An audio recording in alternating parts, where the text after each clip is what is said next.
Good evening, everyone, and wholeheartedly welcome you all to the Greenery webinar organized by the project Urbanscape of Rotaract Club of University of Moratuwa. How to go the green way. I'm Rotaractor Sarasiapa and I will be the moderator for today's webinar. It's so glad and nice to have the presence of you all here in this wonderful and glamorous gathering. So this chance is for all the greenery enthusiasts. Take this time and fill up the space with the color of life. Is creating a green space a problem for you? Yes, then exactly you are at the best place.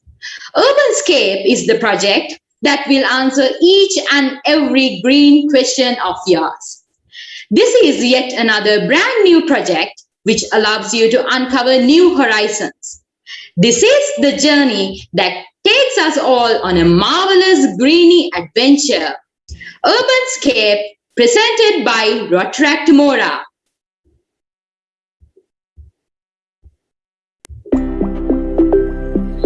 Color of gracious, color of refresh, color of emancipation, color of ecstasy, color of nature is green. Get rid of the artificial surroundings and experience the uniqueness of a fresh environment. See the disposable accessories with an artificial eye and experience the unique with emeralds. Give new life to Mother Nature and beautify your surroundings. Use your space wisely and become the proud owner of an attractive garden. For a creative enjoyment of a monotonous life, follow us and make the dream of an urban garden a reality.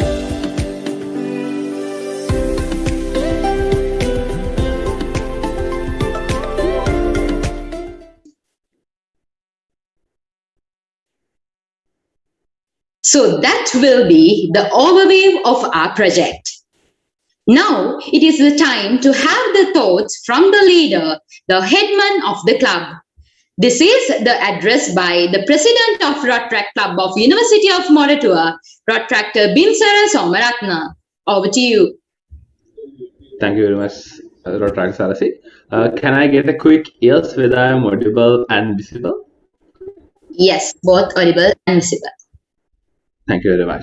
So good evening everyone again. So it has been a long weekend and for everyone I know it has been a long lockdown. You and me, each and every person have been stuck in our houses, stuck in our own spaces for past 3 to 4 weeks, nearly 20 days. So hope everyone is doing great. Simply hope everyone is healthy and doing their work in a relaxed environment. So about Urbanscape and about Rotaract, simply this is a novel initiative. It simply targets on what and when the things has to be done. Urbanscape has been the novel idea which has been brought out from the Revelation 20.0 last year. One of our juniors of 20 batch has come up with this wonderful idea of Urbanscape. They have thought about what about the urban greeneries, a vertical greenery, what we can do to make people aware about these scenarios, what we can do as human beings to give them a more opportunity to contribute their economies, and why and when we can do these things. So I'm not the best person to speak about this, about the urban greenery, what we can do and everything. But starting off, giving a quick introduction and have recording in progress to the each and every incident we have come up for the last couple of months about Urbanscape. Simply this has been one of the newest and innovative projects which have brought by Rotaract Club of University of Moratuwa. Simply these ideas has been come up from our own general members, and I'm really proud to tell that my very own directors Charitma and Supul is trying to their hard work to implement this in a current context. Simply this is a timely project Why I telling like that? Simply, it's these times in the current sustainable development goals and with the urbanization of the environment, everyone has turned into a context where they are trying to be some place or location, a house in an urban context. So we can see more apartment complexes, high-rise buildings, and each and everything. But while being developed within the urbanization, one is lacking. We are reducing our nature, we are reducing the greenery, we are reducing the oxygen provided for the urban communities. Simply, you have seen while paving the roads, they are trying to plant trees, but if you go to Colombo, there can be seen giant, marvelous concrete buildings, but less greenery. So, Urbanscape is targeting on that. With current century, in the current decade, there is a trend to about the greeneries. Its sustainable initiations, sustainable concepts have brought the environment about these concepts in a novel format. So these days we are talking about energies, systems, and all things that environmentally friendly. So simply, if you are living in an urban scale, if you are living in an urban high-rise building, if you are living in an apartment complex, you will have less area. So, but we can do something better. What we can do, we can create something better. I'm living some way apart from a town. I'll have some land to do everything. But if you take people who are in a complex, they have limited land. They have few balconies. There can be some different places. But again, that's not limited. That's not enough. Sorry. So simply, in that context, what you can do, how you can grow. For last decade, we have seen some buildings with greeneries. They have developed with structures about greenery. The building is wholly covered with green plants and everything. These are architectural aspects, but with the time, these buildings have some issues. People need to concern about these plants. They have proper watering and each and everything, and they have some deflections to the building, likewise because of the roads and everything. So, what we can do in the terms of greenery and the urban scale. So, without taking much time, I will wind up this speech as soon as possible. So simply going forward, for last couple of years, there is a normal contribution about few billions of dollars all around the world about urban economies. They grow their vegetables, they plant their trees, they are trying to create more economy, they are trying to be more economical stable with these days. So Urbanscape is a tip. Urbanscape will be the guideline for that. Urbanscape started to do that, to teach people how to do proper gardening using their limited spaces, limited apartment complexes. This is something we need to do from our end. As Rotaractors, we can give the guidelines. We can show what they can do, what you can do, what you can create, and what you can build. But again, we can give the guideline only. We can show the path only. So those paths has to be taken, approved by you guys. All 83 people in this meeting has to learn how to change their environments by taking these tips. So Urbanscape started from the some awareness flyer series and move up this to this second stage. This is about what you can do and what tips and how you can improve your greenery around yourself. So moving from that point, there will be a small competition. I know it's a kind of spoiler, but again there will be some competition, and then in the third phase, in the second phase, we have divided the Urbanscape in these two aspects. First phase is awareness. Second phase is about how to do and what we can do in real context. There will be several scenarios. We are encouraging people to do their vertical gardening. So that's about Urbanscape. That's about urban gardening, and you guys have the potential to change the world. So use these things. Be some innovative people. I have read some documents for last couple of days. Some people has tried about 500 plants in their urban garden. So that's something different. You can do anything and everything. As a human beings, you guys have the talent. So use that in a wise manner. Be more creative, be innovative, and let's hold our hands with Urbanscape. Thank you very much. Over to you, Sarasinagi.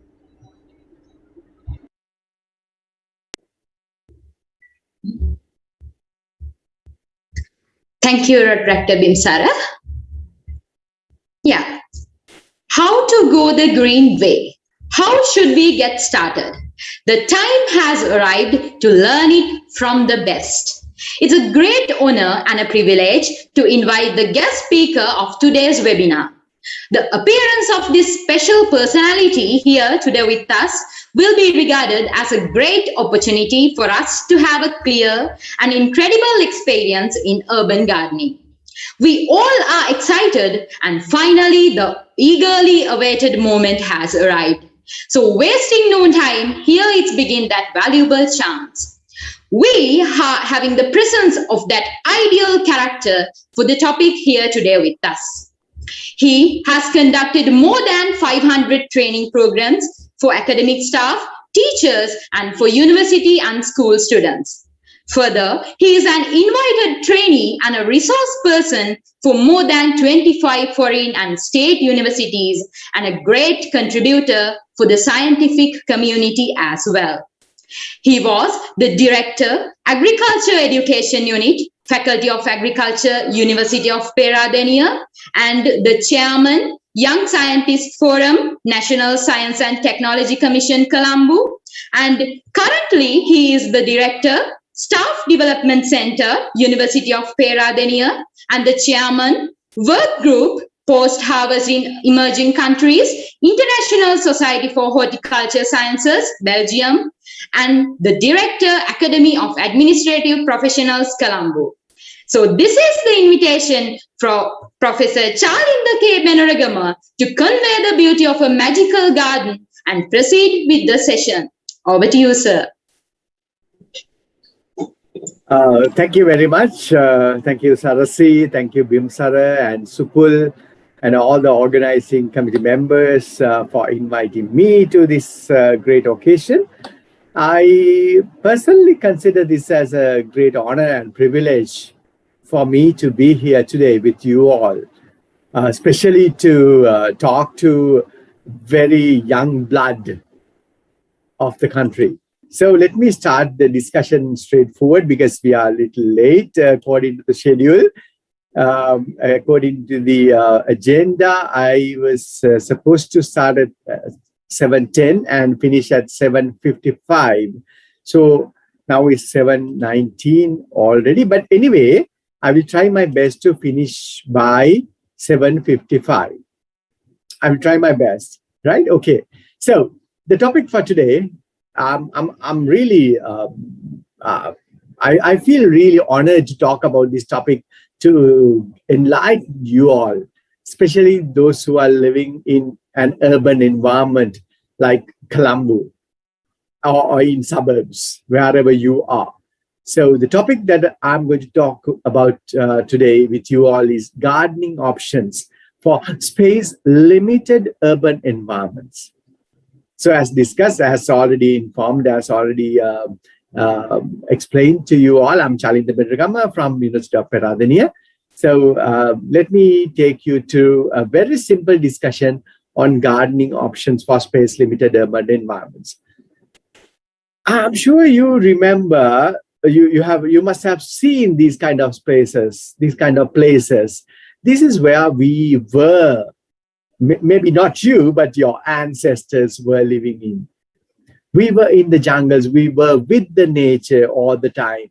So this is some kind of an environment that we were enjoying with in the past. We were here. But with the development, with the rising populations, whether we like it or not, we had to remove some of the trees, some of the places where the nature was dominating. We had to remove some of the spaces to occupy our own spaces like our buildings, our houses, and so on. So gradually, we had to remove the nature from our vicinity. And with the development, the population growth is inevitable. We could not stop. Still, we cannot stop. It's growing all the time. So the ultimate result has been the removal of the nature from us to cater to the human needs. So having some green we were able to develop our own buildings, our own houses, and so on. And currently, this is what we are experiencing. We had to remove all the nature from us, and we had to cater to the human demands. I'm sure you know the cinnamon gardens, Kurunduwatta in Colombo. It was actually a garden of cinnamon trees. It's not just a name, but it was a garden of cinnamon trees in Colombo. But with the rising population, with the rising needs or the demands of people, we had to remove all these plants and we had to put up the houses, the buildings, the office spaces, and everything in Colombo. Ultimate result was the removal of all the nature, all the plants from us. And now this is the situation.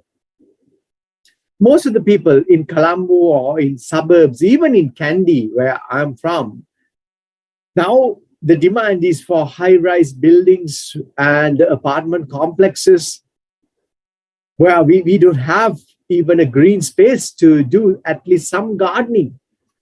So this is the real situation right now in the country, in urban space. And if you think of the offices, this is the real scenario. We are kind of caged.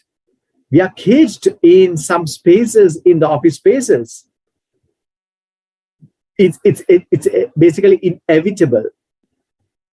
This is, whether we like it or not, this is what we are experiencing right now. And surely this will be the future as well. I'm sure you must be laughing right now, but this will be the future because the space is limited. For example, if you think of the area of Sri Lanka, it's 65,610 square kilometers, which is limited unless you conquer the sea, like in the case of Port City. But otherwise, the space is limited, especially for a country like us, a small island, 65,610 square kilometers. So this will be the future for us. Now the problem is the space is limited and we also need to do gardening. How can we do that? This is the question that we all need to answer. How can we do gardening in the limited space? So let me very quickly go through the options that we have. Gardening options for space-limited urban environments. I can think of 5 options, mainly 4, but I will add 5. Another one. We can think of balcony gardens, and then we can think of green roofs, and then we can think of green walls. I'll be discussing all these things very briefly. And fourth one is being the vertical gardening or vertical farming, little different from the green walls, vertical farming commercially. And finally, let's look at how we can be very innovative, especially thinking simple. So I'm inviting all the Rotaractors here in this forum to go for these innovative ideas as your next projects in the future. So let me start with the first one, balcony gardens. What are these? Especially those who are living in apartments, this knowledge or this idea could be very useful. Maybe the space that you have is very limited, but still you can go green. You can have some plants in your balcony. Don't feel that the space available in your balcony is not enough for you to grow plants. So these are some classical examples that I'm showing you. What people do specifically in developed world. Why can't we do that? We also can do that. Only requirement is you must have a little knowledge about the plants, or at least you need to get the consultancy or just ideas of some plant scientists, because you can just place plants and see how the plants are growing. You need to have some knowledge, because especially if you are living in an apartment where you get sunlight from the west. Just imagine you are living in Colombo or Gampa or Kalutara, where you are getting the sunlight only during the afternoon time, evening time. that sunlight, that light quality is very different from the morning sunlight. So better not to think of flowering plants, because the flowering plants always require the morning sun. Recording stopped. Recording in progress. So what we can do is we can grow plants. So I would rather recommend for all of you to go with foliage type of plants at the very beginning. If you are a beginner, please go with foliage plants. You will never lose anything. You will never fail in your project. For sure. I guarantee that. So these are some of the options, especially you can go with even vegetables, especially the leafy vegetables, not the fruiting type of vegetables, especially you are facing the west, your house is facing the west. You have to be a little cautious because usually I get a lot of calls, I get a lot of complaints from people that the house is facing the west, and sir, we are growing this plant, that plant, and this, and but still we don't get flowers and fruits. Why is that? All these complaints are there. For that, what I suggest is please learn about a little bit of plants, maybe these kind of workshops, or please get the support of a plant scientist. They will advise you what to grow and what not to grow in balcony gardens. So I'm suggesting all these type of growing of plants, maybe hanging baskets, or maybe just pot plants, what you bring from the retail outlets in Colombo or in Gampa or in Kalutra, or wherever you are joining from. These are available now in the market. Even if your area is very limited in the balcony, still you can landscape your balcony. This is a classical example for that. You can have some water features, you can have some plants, and you can have some seating areas. You can do all these things in that limited space. Only thing is you need to think very creatively. You need to think very differently. Even you can have vegetables. Look at this one. A very small balcony garden, but they are growing vegetables, especially in a situation like this, COVID-19 pandemic lockdown conditions. What if we can produce our own vegetables back in our home garden? You don't have to have outside environment. You don't have to have your own garden outside to grow vegetables. Even if you are living in an apartment, you can do this very easily. Only thing is think differently. So this is another example where you see the flowers, the petunias like other plants here, and at the same time the tomatoes you can see easily. So why can't we do that? It's not really the space that matters, but your thinking, how you think about growing plants. Similarly, still I'm talking about the balcony gardens. I'm sure you can see how you can grow balcony gardens, the plants in the balconies. I'm sure you can see even the bananas in the third floor in this balcony. Why can't we do that? Only thing is you need to think differently, radically. So even you can have a very nice space for you to sit and relax. You can have your own hedges, you can have your own plants, you can have your own barbecue space in the garden, even if it is a balcony garden. Why not this kind of a thing? Containerized plants. Easily you can go for these kind of things. And even if not, you can have your hanging baskets, hanging plants in your balcony. So not only you, even those who are going all along the roads, they can enjoy this beauty. So you're enjoying your plants, at the same time you're allowing the other people to enjoy your plants. So which I believe as a really nice thing to do. It's a social service which is done by you all. And secondly, let me talk about vertical gardens or living walls very briefly. These are very long discussions, but let me briefly discuss all these things. The vertical gardens or the living walls, the concept of this vertical garden is very old. It goes back to the 6th century. Originally, it's from Vikings. But the large green wall concept that we are enjoying right now is from one of the greatest French botanists called Patrick Blanc. He's the one who introduced these vertical garden concepts or the living wall concept to people in the modern days in 1988. And since then, we are enjoying the living walls, and there are many benefits of living walls. As you can see here in this slide, definitely that's one of the best options, one of the best solutions for the space problem. And there are many ecological benefits. And as you can see here, the third and fourth ones, it's an added value, especially for the companies. Maybe still you don't know, but the companies can claim for some marks when they're going for green building concept if they have living walls in their building. It's an added value. It's value addition.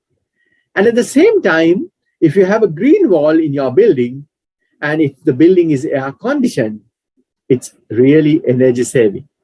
So the cooling cost or energy costs for cooling can be minimized if you have a green wall in your building. And there are many other benefits like building protection, sound insulation, air purification. Especially, we can talk about the phytoremediation, little bit of different, little advanced terminology, but it's so simple things. Basically purifying the air by plants and as well as for food sources. I'm not talking about these kind of walls. This is not the green wall concept. I'm sure you must have seen all these kind of walls where you train a plant on the wall. This is not the real green wall concept. But this is what we call it as green walls or the vertical gardens, where you actually grow the plants on the vertical axis. So actually, this is one of the earliest green walls done by Mr. Patrick Blanc in Paris. Still, this is a very nice tourist attractions in Paris. So there are many places like this in the world. So this is also from Colombia. It's a hotel. You can see the progress of the green wall. So now people are using these kind of things in the world. So why can't we do that? I'm suggesting all the Rotaractors to use these kind of things in Colombo or in suburbs. And this is another one which has been designed by Mr. Patrick Blanc in Spain. And still, this is considered to be one of the best green walls in the world. The use of vertical space to grow plants, and it's almost naturalized. Almost naturalized. No one is looking after the plants, and the plants are growing by their own. This is one of the pictures that I have taken from China. I was amazed to see this one because this is marigold, Daspetia, very common plant in Sri Lanka. I was wondering how these people are growing these plants in the vertical axis. I was so amazed to see this. And the same place, you can see it's everywhere. The Daspetia one or the marigold plant, it's everywhere on the tree or on the house. And it's basically, they are growing on some gutters and stacked up one on top of the other. Similarly, this one, impatiens, commonly we call it in Sri Lanka as kudalu. These are petunias on your left side and the kudalu on your right side. Very simple one. Why can't we do that? So I'm suggesting all the Rotaractors here to start up this kind of project in Colombo to open the eyes of the people, open the eyes of the policy makers. Because I don't think people will do this. Unless they see something tangible, they won't do anything. So I'm suggesting you all to do or to start something like this. Not only outside, even inside buildings. Why don't we use the vertical space to grow plants? Mainly the ornamental plants. There are many options like this: vertical gardens or the green walls. And this is considered to be the tallest or the largest green wall in Spain. It's 3-storied, massive green wall. Maybe we can also claim one fine day, I don't know, if you start something like this in Sri Lanka, because still I don't know whether we have any place to claim like this, the tallest or the largest or the widest or something. So why can't we think of something like this? And this is from a museum in Australia. So you see how much the plants are naturalized in the vertical space. Why can't we do that? So it's very simple. There's no magic. There's no rocket science here. It's so simple. So we can think of the frame and having the modular cage or the boxes to have the plants there, and adding some substrate and the plants. Selecting plants is crucial here. So for that, you need to get the advice of a plant scientist. But otherwise, it's so simple. Anybody can do this. So let me take you to the discussion on the third item in our discussion: green roofs. Green roofs, what does it mean? Making our roofs green. So it's something like this. Usually our roofs are not green at all. Our roofs are maybe the asbestos or maybe the tiles or maybe something else, but not plants at all. Why can't we think of something in this way? Actually, these green roofs, what are these? It's simply growing plants on rooftops, partially or completely covered with vegetation grown on a growth medium, and which is laid over a waterproofing membrane. There are two categories in green roofs. One is intensive, the other one is extensive. So you need to know a little bit of this stuff, but these are very simple things. For example, the extensive green roofs are the places where you grow plants in a very thin growing medium, very thin, and little or no irrigation at all. You don't look after the plants. So basically, it's a kind of a stressful condition, and at the same time, low plant diversity. So simply, you just allow the natural growth of the plants. Just allow the natural growth of the plants. That's what you do in the extensive green roofs. Whereas in the intensive green roofs, you allow a deep soil, more than 15 centimeters, and with an irrigation system. And the plants are growing in a kind of a favorable environment, favorable condition, with a high diversity. And often these places are accessible. So you go and do some maintenance activities and so on. So two options are there. You can decide which option is really good for you all. Something like this. This modern trend of growing plants on the rooftops, this has been started in Germany in 1960s. Not so new. Kind of old, I would say. But still, it's new to Sri Lanka. From Germany, thereafter, it has been spread to all the countries in the world. But still, we are nowhere in terms of the green roof use in the country.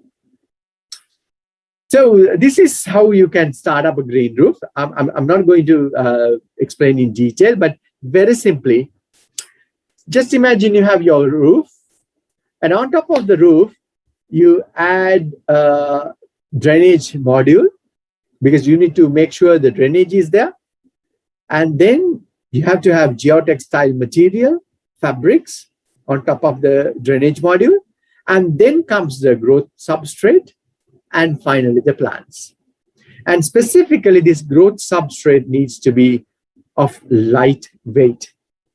If you are not thinking of putting up a green roof from the beginning, right? For example, now if you are thinking of putting up a green roof on your existing asbestos roof, then you have to think of lightweight medium. Otherwise, you can plan from the beginning.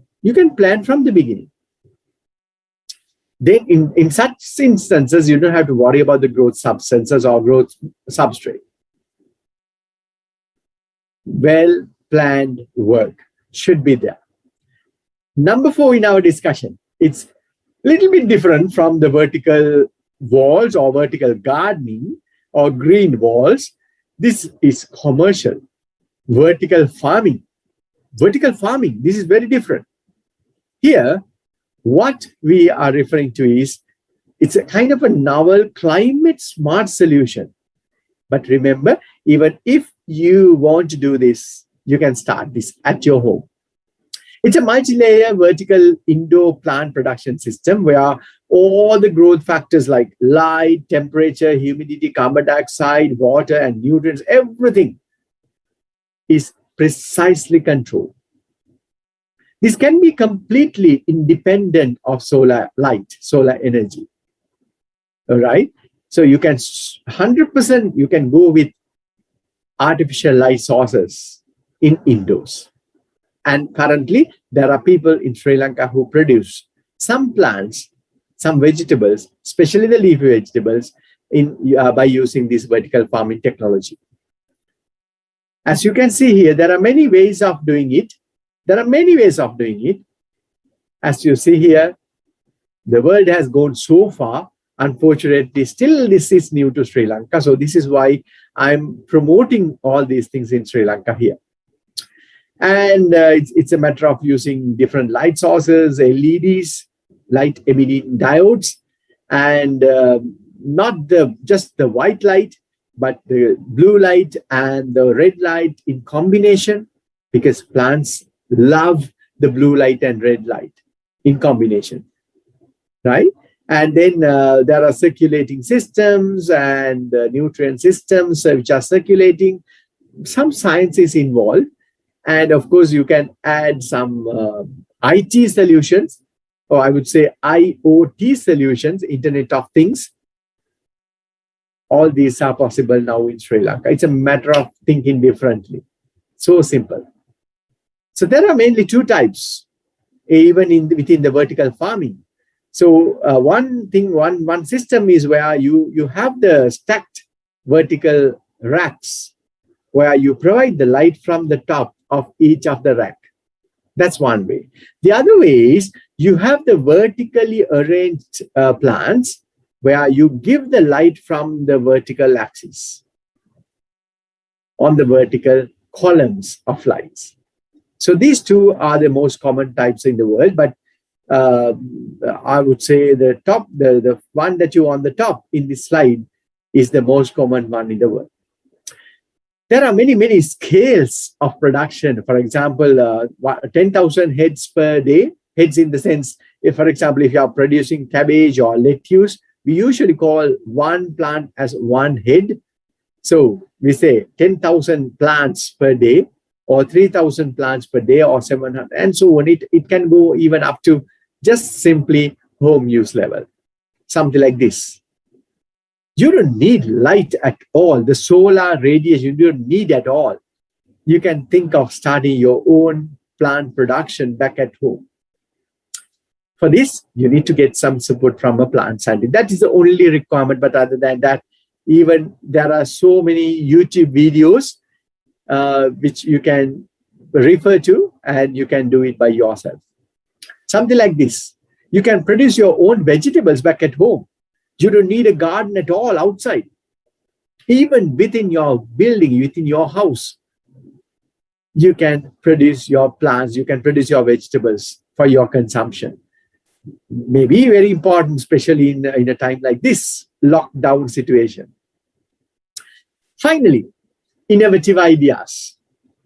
I want to suggest you all to think simple in urban setup. So let me go through, let me give you some suggestions. For example, the plastics, the plastic bottles are a real nuisance in the urban environment. We don't know what to do with these plastic bottles. It's true that we throw these plastic bottles out, and the municipal council will come and collect all these things and take their, and we don't know what is happening to these bottles. So why don't we use those? Why can't we use those like this? Using the vertical space, using something that we throw out, why can't we do something like this? Not necessarily the ornamental plants, even you can grow your own vegetables. Really good enough, especially in a time like this. So why can't we build up something like this using PET bottles? All these have been done using 1 liter or 1.5 liter PET bottles, simply using the vertical space. Why can't we think of doing something like this? Again, 5 liter water bottles, water cans. After using, we don't know what to do. So this is one of the best ways to recycle, or I would say reuse, the plastics that are really unwanted, which has become a big problem in the urban space. Some examples still, the use of how to use these unwanted plastic bottles. Why not this? So you simply remove one part. You simply remove one part of the bottle and then do some planting there. Right? So basically you remove one side of the bottle and you can hang the bottle on a wall and you can have your own plants. So easy. Not only that, you can come up with your own designs. You can come up with your own designs here. Some examples are given here. Why don't we use the gutters, unnecessary or unwanted gutters? Even if you want to start up your own cultivation system in a very limited space in the urban environment, why can't we go for these kind of PVC tubes? So simple. You don't need high technology for that.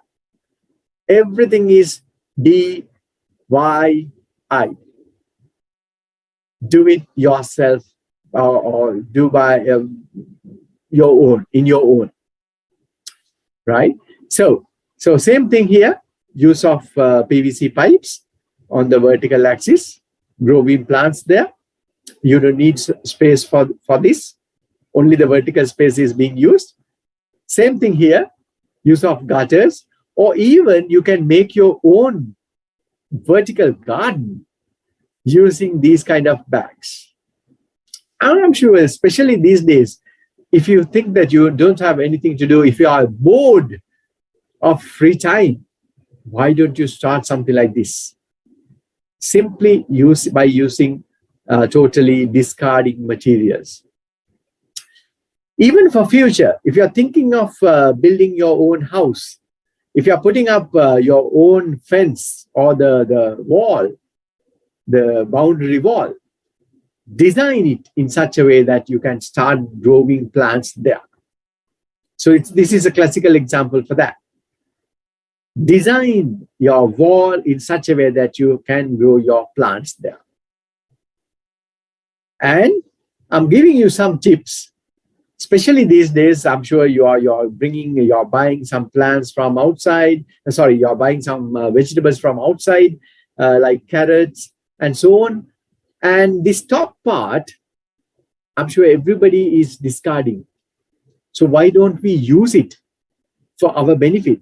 So it's a simple thing. You just take the top of the carrot and keep it in water. Better to change the water at least every 2 days. Otherwise, the water becomes very bad and even the mosquitoes will be there. So change the water every 2 days and you can enjoy the very fresh, organic carrot leaves in your salads. You will not be able to enjoy the carrot root, but definitely you can eat carrot leaves. Similarly, you can eat leeks as well. I do this a lot in my home.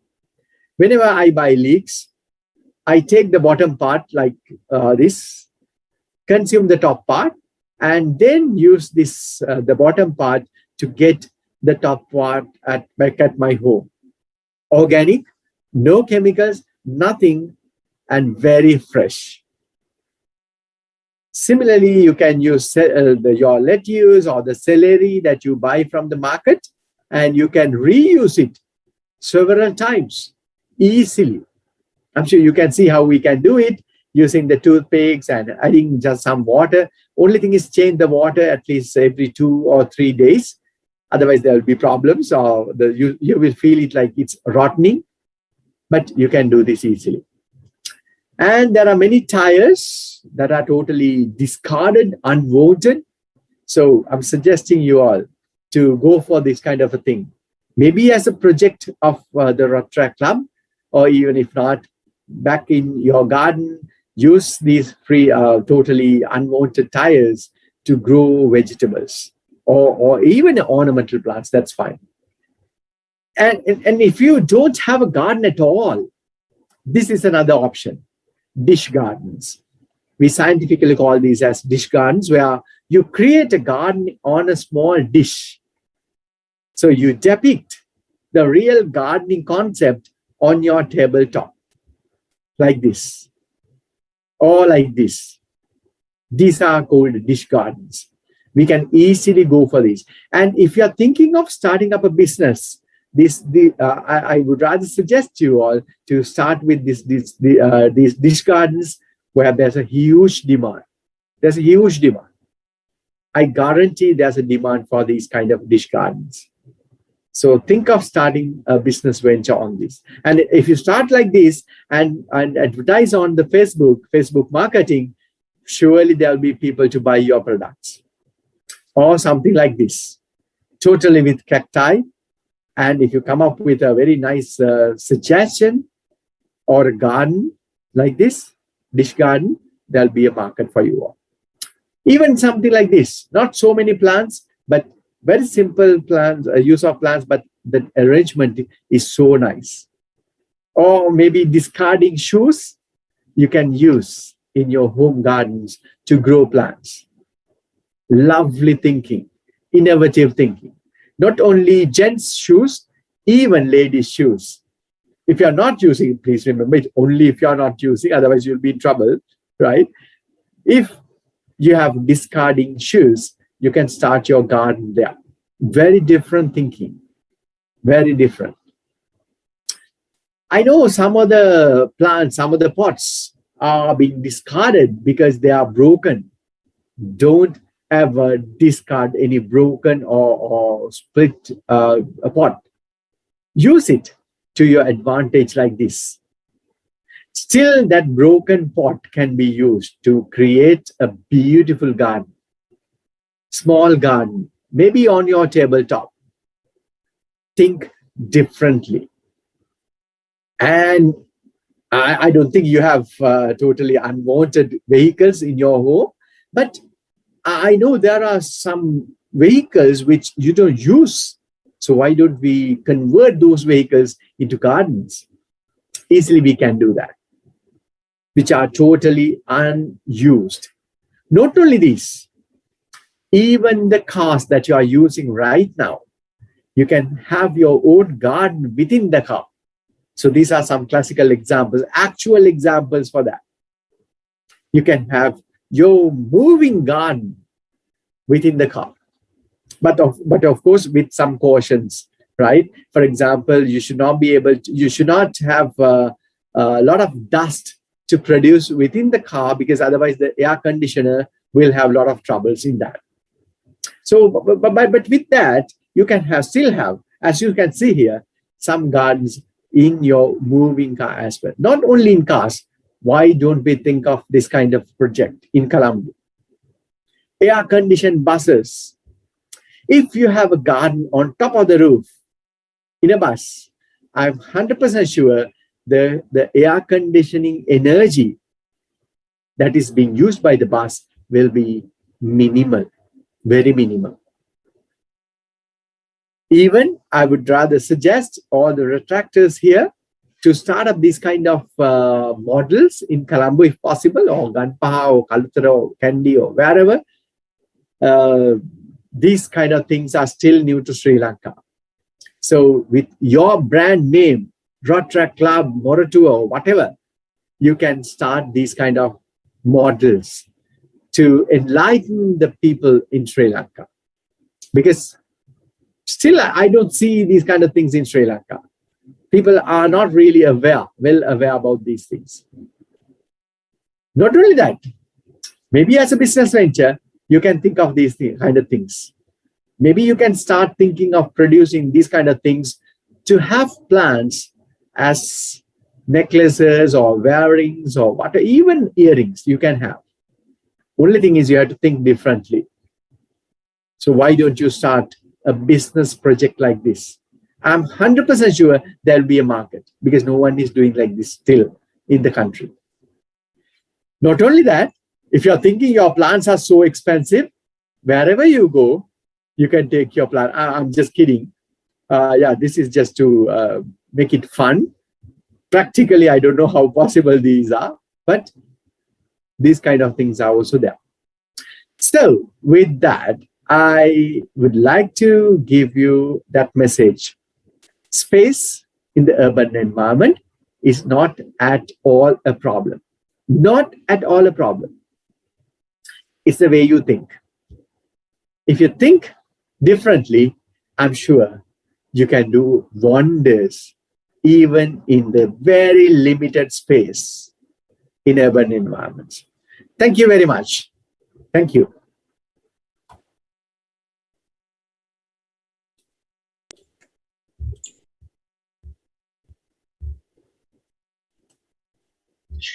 Thank you, sir. Thank you for that really informative and nice clarification and for the encouragement. Now it's the time for your question. And if you are having anything to be resolved or get clear up, make use of this time. You can have your question in the Slido link in the chat box so that I can direct them to our guest speaker. So feel free to have your question and make it an opportunity to escalate your proficiency in gardening, getting the best from the best. Now it's your turn. You can have your questions.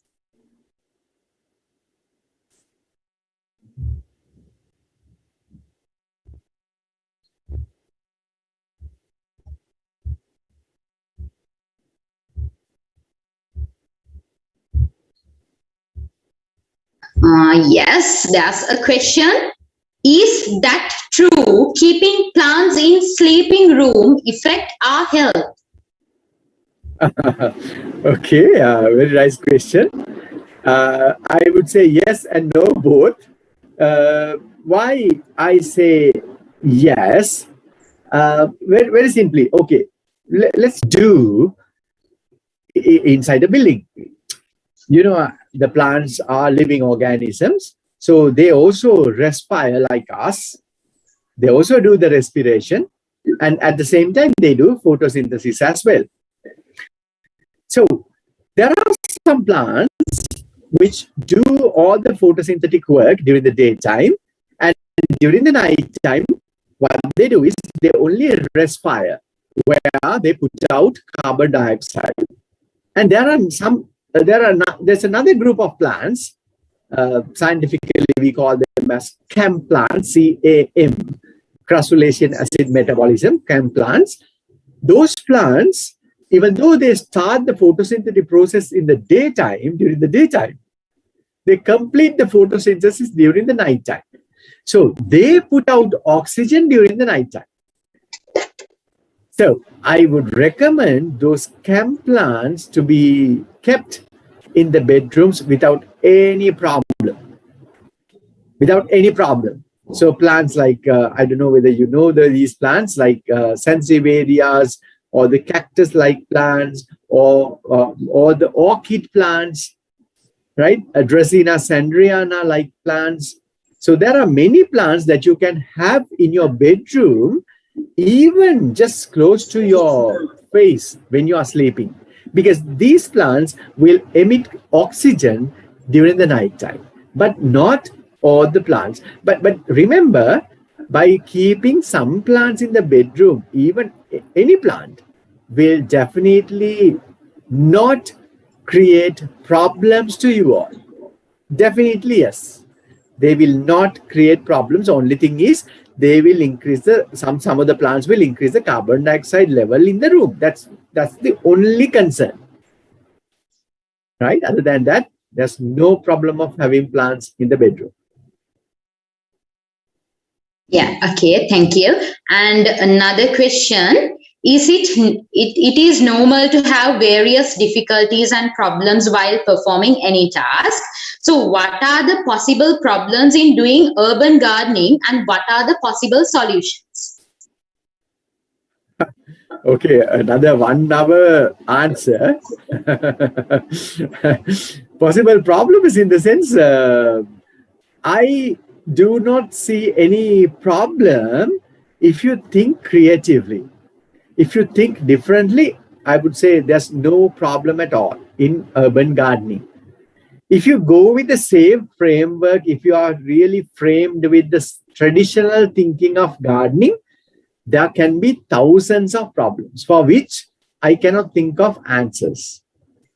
But if you think outside the box, if you just think outside the box, as I shown you, as I have shown you in the presentation, even within the building, you can grow plants completely independent of the solar radiation or sunlight, just by using artificial light like cool white lamps. Cool white lamps, just by using that, you can grow your plants without any problem. So simply, if you think creatively, if you think differently, there would not be any problem in urban gardening. Yeah, okay. Another question, what are the things we need to consider when choosing plants, especially indoor plants? Yeah, that's very scientific. That's very scientific, especially when you are growing plants indoors. The first thing that you need to consider is the low light preferring plants, because inside the buildings the amount of light received is low compared to outside. So one thing is you need to select the plants which prefer low light conditions. That's number one. But as I have already shown you, if you can provide artificial light in the sense, if you can provide LED light, you don't have to think of the shade loving plants or low light preferring plants. Even you can grow tomatoes, the brinjals or the lettuce or petunias, the roses, whatever the plant that you want to grow, you can grow if you can provide sufficient light by artificial sources. But always good to know the plants that you are growing. Yeah, okay. Another question, yes. Maintenance of gardening is an essential, especially in edible gardening. What are the substitutes we can have and what are the indoors fertilizers? Yeah, the substitutes, I don't know what exactly the question is, but the fertilizers, indoor, whether it's indoor or outdoor, the fertilizers are the same. Because the plants require the same nitrogen, phosphorus, potassium, mainly NPK, whether the plants are growing on indoors or outdoors. The requirements are the same. Only thing is, if the plants are growing under low light environments, then the fertilizer requirement is also very low. But if you are growing the plants for vegetables or for your consumption inside the buildings, you definitely have to provide good light and at the same time, the same amount of nutrients that you have to produce when you are growing the same plants outdoors. It's the same. Yeah, basically those are the different questions that we get. Seems, yes. Thank you. Okay. Yes, so we are really grateful for your presence here today with us, sir. And now it's the time to have the group photograph with the guest speaker. So you all are kindly requested to switch on your videos and let me have a countdown.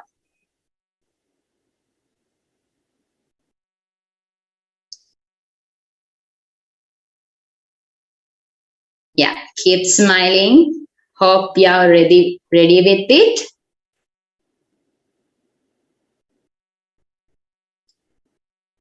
Yeah. 3, 2, 1.